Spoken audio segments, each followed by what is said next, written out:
சமீபத்தில் பிரபல நடிகரும் அதே போல் பாரதிராஜா அவர்களினுடைய மகனுமான மனோஜ் பாரதிராஜா அவர்கள் காலமாகி இருந்த செய்தி மிகப்பெரிய அளவில் நம்மளுடைய மனதை எல்லாமே ரொம்பவே நொறுக்கிடுச்சு அப்படின்னு தான் சொல்லணும்.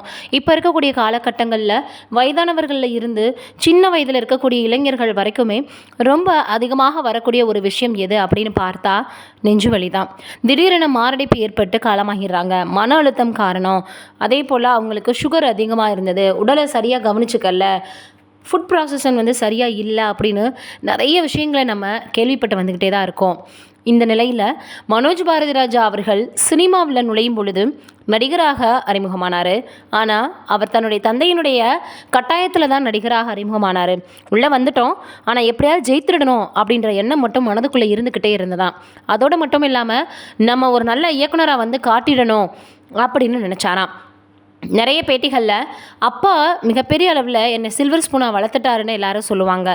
நான் பிறந்ததுக்கு அப்புறமா தான் அப்பா டைரக்டரே ஆனார்.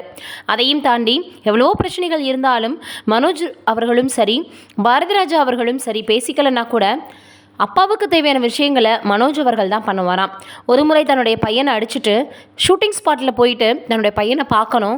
அவ்வளோ பெரிய பையனாக வளர்ந்தும் கூட நீ ஏன் இப்படி பண்ண அடித்ததுக்கு ஒரு வார்த்தை கூட என்னை எதிர்த்து பேசலை, தலையை கீழே குனிஞ்சு நின்னவன் தான், அதனால் அவனை எனக்கு இப்போயே பார்க்கணும் அப்படின்னு சொல்லி வேறொரு பிரபலத்திடம் சொன்னதை சமீபத்தில் கூட அவர் சொல்லியிருந்தார். அந்தளவுக்கு அப்பா மகன் அப்படின்னு மிகப்பெரிய அளவில் பாண்டிங்கில் இருந்திருக்காங்க.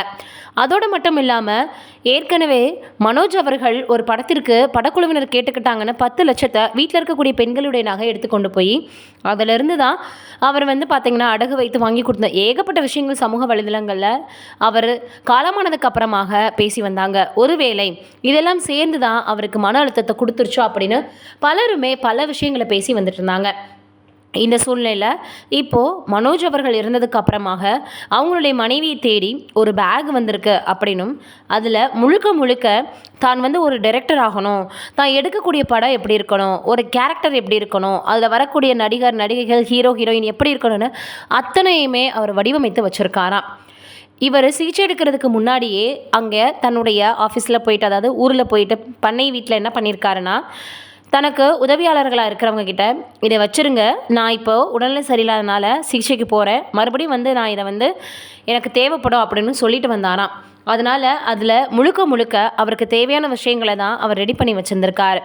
சிகிச்சையும் முடிஞ்சிருச்சு, வீட்டுக்கு வந்துட்டார். ஆனால் எதிர்பாராத விதமாக அவருக்கு இறந்து போகிறதுக்கு முன்னாடி, அதாவது 6 மணிக்கு இறந்து போகிறாரு அப்படின்னா 4 மணிக்கு உட்கார்ந்து தன்னுடைய படத்தை பற்றி தயாரிப்பாளர்களிடம் பேசிகிட்டு இருந்திருக்காரு.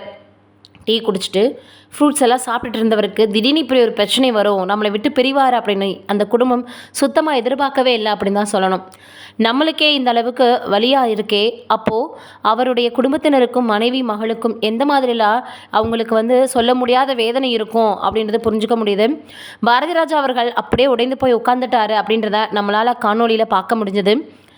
அவருடைய ஆன்மா சாந்தி அடைய கடவுளை வேண்டிக்கலாம். நீங்கள் என்ன நினைக்கிறீங்கன்னு மறக்காமல் கமெண்ட்டில் சொல்லுங்கள்.